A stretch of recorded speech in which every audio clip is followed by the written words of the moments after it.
दोस्तों मैंने वश 2 फिल्म देखी और इससे पहले मैंने गुजराती फिल्म वश भी देख रखी थी जिसका अजय देवगन साहब ने रीमेक बनाया था शैतान। तो मैं इसको बहुत सिंपल तरीके से ही बता रहा हूँ आपको इस फिल्म में कि अजय देवगन साहब की बेटी को माधवन साहब ने क्या कहते हैं वश कर लिया 12 साल से। अब अजय देवगन साहब परेशान है कि मेरी बेटी को तो क्या कहते हैं वश कर लिया, अब इसको छुटकारा कैसे दिलाऊं। और वश करने का जो पहले पार्ट में सीन ये था कि जो आर माधवन सर थे ये मंत्र बोलते थे और बेटी कान से सुनती थी और इस वजह से वो वश में हो जाती थी। तो अजय देवगन साहब ने क्या किया, आर माधवन की जीभ काट दी जिससे वो मंत्र बोल ना सके और अपनी बेटी के कान, दोनों कान मतलब बहरे कर दिए जिससे कि कोई भी मंत्र वो सुन ना सके। इस वजह से क्या है कि अजय देवगन साहब की जो बेटी है वो माधवन साहब के वश में नहीं आ पाई, लेकिन मेंटली वो वश में ही है, बस उछल कूद नहीं कर पा रही है।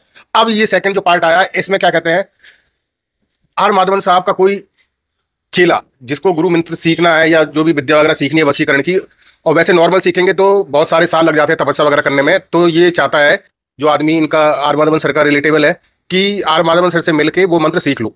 अब उसको नहीं मालूम कि आर माधवन सर कहाँ पे हैं, तो वो क्या करता है कि एक लड़कियों के स्कूल में जाके लड़कियों को अपने वश में कर लेता है और उनसे पूरा सिस्टम हिला देता है, सरकार का, शहर का, सब कुछ।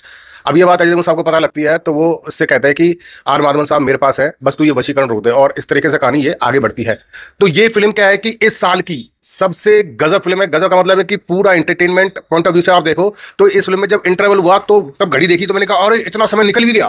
मतलब कि इंटरवल तक तो पता ही नहीं चलता, ऐसा लगता है कि सिर्फ 2 ही मिनट हुए हैं और इतनी जल्दी इंटरवल आ गया। इतना मैं खो गया, इन्वॉल्व हो गया इस फिल्म में।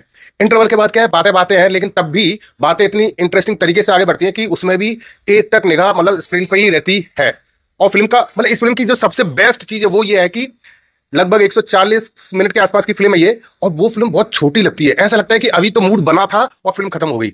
मतलब कि जब भी फिल्म जब खत्म हुई तो ऐसा फील हुआ कि ये फिल्म काश चलती रहे, लंबी हो थोड़ी सी, इतना मजा आ रहा था। और 1.5 घंटे के बाद भी ऐसा लगा कि यार अभी तो कुछ हुआ ही नहीं और फिल्म जल्दी खत्म हो गई। तो ये इस फिल्म का मतलब पावर कह लो या एंगेजमेंट कह लो कि मैं पूरी तरीके से फिल्म में इन्वॉल्व रहा।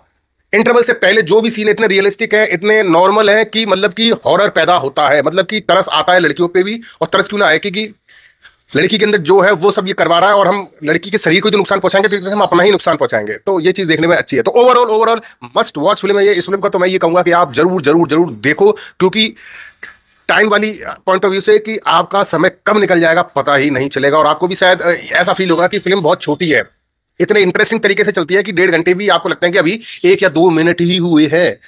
और ऐसा लगता है कि बहुत कुछ होना चाहिए था और कुछ होना चाहिए था, लेकिन वो इतना एंगेजमेंट था फिल्म में कि वो 1.5 घंटे के बाद ऐसा फील होता है कि बस यही। मुझे ऐसा लगा कि फिल्म थोड़ी सी 2.5 घंटे की होती और मजा आता, थोड़ा और चैलेंज होते और थोड़ा सा ये सब होता तो ज्यादा मजा आता। लेकिन तब भी जितनी फिल्म है उतनी अच्छी है, मजेदार है, इंटरेस्टिंग है। और ना आपको मोबाइल देखने का टाइम मिलेगा, ना इधर उधर देखने का टाइम मिलेगा। पूरा आपका तन मन धन सब स्क्रीन की तरफ, सारे सेंसर आपके स्क्रीन की तरफ ही रहेंगे। तो इतना पावर है इस फिल्म के कहानी में, या कह लो डायरेक्टर साहब की कहानी प्रेजेंट करने के तरीके में।